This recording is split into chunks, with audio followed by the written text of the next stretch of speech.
Quem é a mulher, a criança e o dragão em Apocalipse 12? Deus revelou o Apocalipse de Jesus Cristo a João para mostrar a seus servos o que deve acontecer em breve. João foi o destinatário desta revelação de Deus. Este livro é repleto de mistérios sobre o futuro. O aviso final é que o mundo certamente terminará e o julgamento será inevitável. Ele nos revela apenas um vislumbre do paraíso e todas as maravilhas que nos aguardam lá. Apocalipse 12, verso 1. E um grande sinal, prenúncio de um evento futuro ominoso e assustador, apareceu no céu.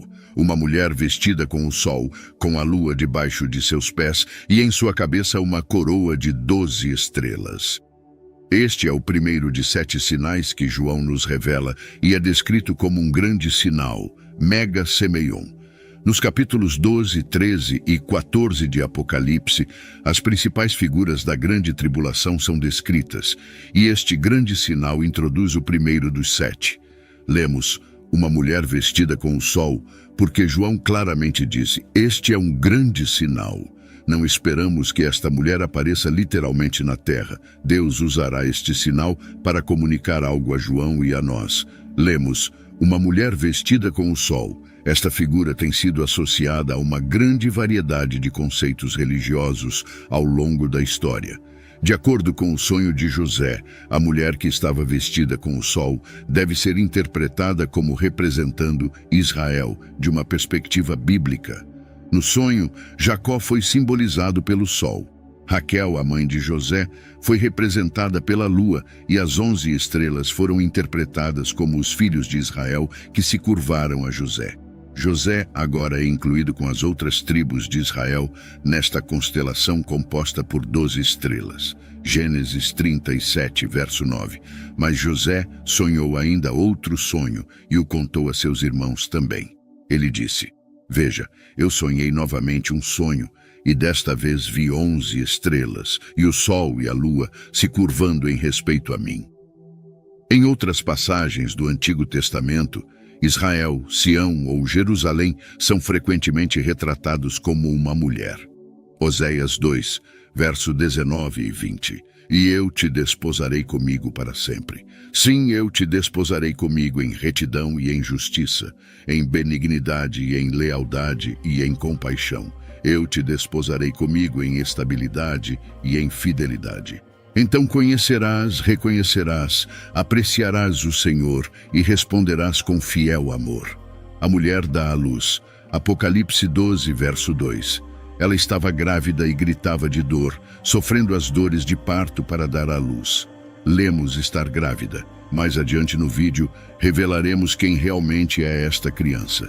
Em seguida, aparece um terrível e poderoso dragão. Apocalipse 12, verso 3. Então outro sinal de aviso foi visto no céu. Eis um grande dragão vermelho fogo, Satanás, com 7 cabeças e 10 chifres. E em suas cabeças havia 7 coroas reais, diademas. Lemos, outro sinal apareceu no céu. Mais uma vez, somos lembrados de que a criatura mencionada no texto é um símbolo. Não era realmente um grande dragão vermelho fogo, mas sim uma representação da natureza e do caráter da pessoa. A descrição do dragão sugere simbolicamente seu poder feroz e sua terrível natureza. Uma imagem da plenitude do mal em toda a sua força horrenda. Em Apocalipse 12, o próximo sinal é um grande dragão vermelho com 7 cabeças e 10 chifres. As 7 cabeças são adornadas com 7 diademas, enquanto os chifres simbolizam poder e as coroas representam a autoridade. A imagem das 7 cabeças e 10 chifres é destinada a transmitir um senso de imenso poder, autoridade, conhecimento e força, e é, portanto, bastante aterrorizante. É importante notar que o termo diademas, que é uma transliteração da palavra grega diadema, aparece apenas no livro de Apocalipse e não em nenhum outro livro do Novo Testamento. Além disso, é uma palavra distinta da coroa, Stéphanos, mencionada no versículo 1. A diferença entre os dois termos é que a coroa simboliza uma vitória permanente, enquanto o diadema representa autoridade e poder de governo. Esta mulher é muito diferente das outras mulheres em Apocalipse. Vemos outras mulheres em Apocalipse, por exemplo, Jezabel. Jezabel é associada a um sistema religioso que promove falsos ensinamentos.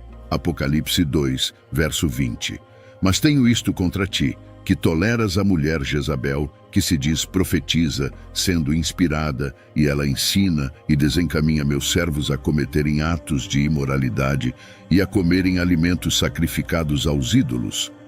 Também conhecemos outra mulher, a grande meretriz associada à falsa religião, em Apocalipse 17, verso 2. Apocalipse 17, verso 2, Bíblia amplificada. Ela com quem os reis da terra cometeram atos de imoralidade, e os habitantes da terra se embriagaram com o vinho de sua imoralidade. Também conhecemos a noiva, associada à igreja. Lemos isso em Apocalipse 19, versos 7 ao 8. Alegremo-nos e exultemos de alegria. Demos a ele glória e honra, pois o casamento do Cordeiro finalmente chegou e sua noiva, os redimidos, preparou-se. Foi-lhe permitido vestir-se de linho fino, deslumbrante, branco e puro, pois o linho fino simboliza os atos justos dos santos, a conduta ética, integridade pessoal, coragem moral e caráter piedoso dos crentes. Agora vemos o dragão causando mais desastre. Apocalipse 12, verso 4. E sua cauda varreu o céu, e arrastou 1/3 das estrelas do céu, e as lançou à terra, e o dragão se postou diante da mulher que estava para dar à luz, para que, quando ela desse à luz, ele pudesse devorar sua criança. O versículo 9 do capítulo identifica explicitamente o dragão como a antiga serpente, comumente referida como o diabo e Satanás. Ele é conhecido por enganar o mundo inteiro. O versículo 4 revela ainda mais que Satanás está esperando o nascimento de Cristo com a intenção de destruí-lo. Deus nunca criou um ser maligno. Em vez disso, ele criou anjos, que eram capazes de experimentar imensa alegria e alcançar grandes distinções em seu domínio glorioso. No entanto, eles também receberam livre-arbítrio, o que era implícito na criação de seres morais. Como resultado, eles poderiam exercer esse livre-arbítrio para seu benefício eterno ou sua destruição. Alguns permaneceram firmes em sua lealdade a Deus, como Miguel e seus anjos, mas outros se rebelaram contra o governo do céu e se tornaram inimigos implacáveis de Deus e seu reino. Lemos, uma criança do sexo masculino que iria governar todas as nações com vara de ferro. Isso se refere claramente a Jesus Cristo, o Messias, que governa o mundo com uma vara de ferro. Apocalipse 19, verso 15. Da sua boca sai uma espada afiada, a sua palavra, com a qual ele pode ferir as nações, e ele as governará com uma vara de ferro, e ele pisará o lagar da fúria do Todo-Poderoso Deus em julgamento do mundo rebelde. O esforço para devorar sua criança foi inicialmente cumprido pela tentativa de Herodes de matar Jesus quando criança. Também foi cumprido durante toda a vida de Jesus, quando Satanás o atacou. Mateus 2, versos 16 ao 18. Então Herodes, ao perceber que fora enganado pelos magos, ficou extremamente irado e enviou soldados e matou todos os meninos em Belém e em toda aquela região que tinham 2 anos ou menos, de acordo com a data que havia aprendido dos magos. Então se cumpriu o que foi dito pelo profeta Jeremias. Uma voz foi ouvida em Ramá, choro e grande lamentação. Raquel chorando por seus filhos. Ela recusou ser consolada porque eles não existiam mais. A criança. O ministério de Jesus é descrito pelo seu início e fim terrenos. Ela deu à luz um menino, que irá governar todas as nações com uma vara de ferro, e sua criança foi arrebatada para Deus e para o seu trono. É claro que a figura retratada no trecho é Jesus. Portanto, a mulher mencionada em Apocalipse 12, verso 1, não pode simbolizar a igreja, pois Jesus é quem dá origem à igreja, e não o contrário. Logo, a mulher deve representar ou Maria ou Israel, as únicas 2 entidades que poderiam ter dado à luz a Jesus. Uma análise mais profunda em Apocalipse 12 revela que essa mulher é de fato Israel e não Maria. O dragão, Satanás, tenta devorar a criança, Cristo. No entanto, Cristo nasce e é arrebatado para Deus e para o seu trono. Satanás tenta matar Cristo, mas Cristo é ressuscitado dos mortos e ascende ao Pai. A imagem vital para identificar esta mulher está na descrição de suas dores de parto. Essa imagem profética é encontrada em alguns lugares no Antigo Testamento. Miqueias 4, versos 9 e 10. Agora, por que você grita em alta voz? Não há rei entre você, seu conselheiro pereceu? Pois a agonia te agarrou como uma mulher em trabalho de parto. Contorça-se de dor e trabalhe para dar à luz, ó filha de Sião, como uma mulher em trabalho de parto. Pois agora você deve sair da cidade, viver no campo e ir para a Babilônia. Lá você será resgatada. Lá o Senhor te redimirá das mãos de seus inimigos. Miqueias profetizou que Israel seria levado cativo para a Babilônia, experimentando uma dor intensa como a de uma mulher em trabalho de parto. No entanto, em meio ao seu sofrimento, eles seriam resgatados e redimidos por Deus. Miqueias continuou a usar essa imagem alguns versículos depois em sua profecia. Segundo Miqueias, o sofrimento da nação continuará até que o remanescente traga o nascimento do Messias. A profecia era uma mensagem de esperança, pois o Messias viria e guiaria seus seguidores com a força do Senhor. A previsão de dor no parto simboliza o sofrimento da nação física de Israel, que levaria à purificação de seu povo. Apocalipse 12, versos 6 e 7. Então a mulher fugiu para o deserto, onde ela tinha um lugar preparado por Deus, para que lá fosse alimentada por 1260 dias, 42 meses, 3 anos e meio. E houve guerra no céu. Miguel, o arcanjo, e seus anjos guerreando contra o dragão. O dragão e seus anjos lutaram. A mulher foge para a proteção em um lugar preparado por Deus. A nação espiritual, o verdadeiro povo de Deus, é preservado por 1260 dias.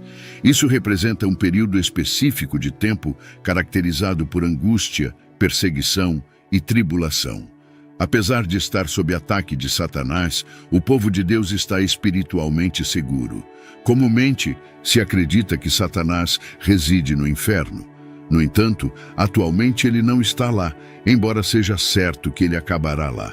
A imagem popular de Satanás como uma figura vermelha com chifres, cauda e um tridente está longe da representação bíblica. Surpreendentemente, Satanás pode até entrar no céu, conforme Jó 1. Ele pode visitar a presença de Deus. Uma batalha ocorreu no céu, onde Miguel e seus anjos lutaram contra o dragão e seus anjos. O dragão foi derrotado e lançado à terra junto com seus anjos. Apocalipse 12 descreve um conflito espiritual cósmico, onde o diabo e seus seguidores marcham contra o céu. Apesar de seus esforços, o dragão não teve sucesso em sua luta. O arcanjo Miguel serviu como o campeão de Deus e era o comandante-geral das forças de Deus. Isso é revelado em Apocalipse 12, verso 9, Daniel 12, verso 1. Agora, naquele tempo do fim, Miguel, o grande príncipe angelical que protege os filhos do teu povo, se levantará e haverá um tempo de angústia como nunca houve, desde que houve nação até aquele tempo. Mas naquele tempo, o teu povo, todo aquele que for achado inscrito no livro da vida, será salvo. Miguel e seus anjos conseguem expulsar Satanás e seus seguidores do céu para a terra. A principal maneira como Satanás ataca o povo de Deus é a blasfêmia. Ele é o acusador de nossos irmãos. Apocalipse 12, verso 10. Então ouvi uma grande voz no céu, dizendo: agora veio a salvação e a força e o reino do nosso Deus e o poder do seu Cristo. Pois foi lançado fora o acusador dos nossos irmãos, o que os acusava diante do nosso Deus dia e noite. Satanás perderá o conflito. Apocalipse 12, verso 9. E foi lançado fora o grande dragão, a antiga serpente, chamada Diabo e Satanás, que engana todo o mundo. Ele foi lançado na terra e os seus anjos foram lançados com ele. João então oferece uma estratégia simples que os crentes, através dos séculos, empregaram para superar os ataques de Satanás. Um plano tríplice contra os assaltos do diabo, cobertura, confissão e coragem. O efeito da vitória de Cristo na cruz sobre Satanás e o pecado é declarado no versículo 10. A salvação chegou, o poder chegou. Apocalipse 12, versos 10 ao 12. Então ouvi uma voz forte no céu dizendo: agora veio a salvação e a força e o reino do nosso Deus e o poder do seu Cristo, porque foi lançado fora o acusador dos nossos irmãos, que os acusava diante do nosso Deus dia e noite. E eles o venceram pelo sangue do Cordeiro e pela palavra do seu testemunho, e não amaram as suas vidas até a morte.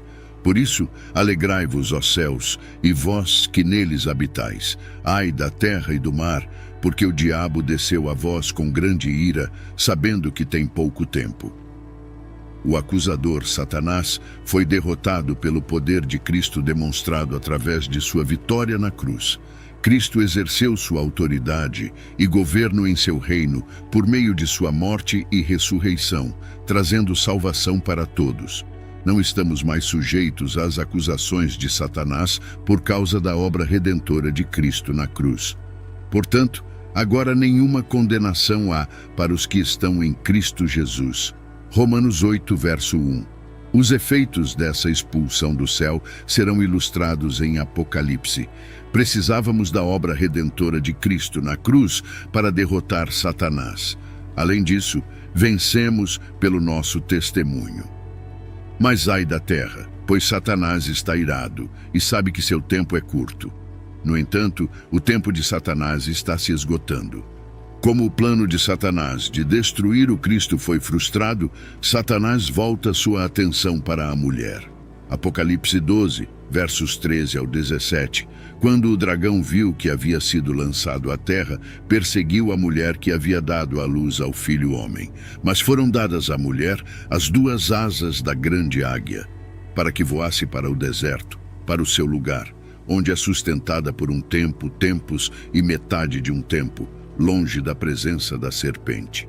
E a serpente lançou da sua boca, atrás da mulher, água como um rio, para que fosse arrastada pelo rio. Mas a terra ajudou a mulher, e a terra abriu a sua boca e engoliu o rio que o dragão havia lançado da sua boca. Então o dragão se irou contra a mulher e foi fazer guerra ao resto da sua descendência, aos que guardam os mandamentos de Deus e têm o testemunho de Jesus, e manteve-se firme neles.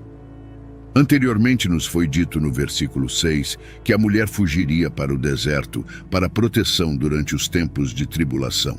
O versículo 13 retoma essa ideia após notar o efeito da vitória de Cristo sobre Satanás. Satanás busca atacar. No entanto, foram dadas à mulher as duas asas da grande águia para voar para o deserto, para proteção por um tempo, tempos e metade de um tempo. Ser carregado nas asas de uma águia nos lembra como os israelitas foram salvos no deserto. Êxodo 19, verso 4. Vistes o que fiz aos egípcios, e como vos levei sobre asas de águia, e vos trouxe a mim. Satanás tenta incansavelmente destruir os verdadeiros seguidores de Deus, mas seus esforços são em vão, como indicado no versículo 16. No entanto, seu fracasso apenas alimenta sua raiva, e ele muda seu foco para os outros crentes que guardam os mandamentos de Deus e mantêm o testemunho de Jesus, conforme mencionado no versículo 17. Isso revela a atitude hostil de Satanás para com aqueles que creem em Jesus.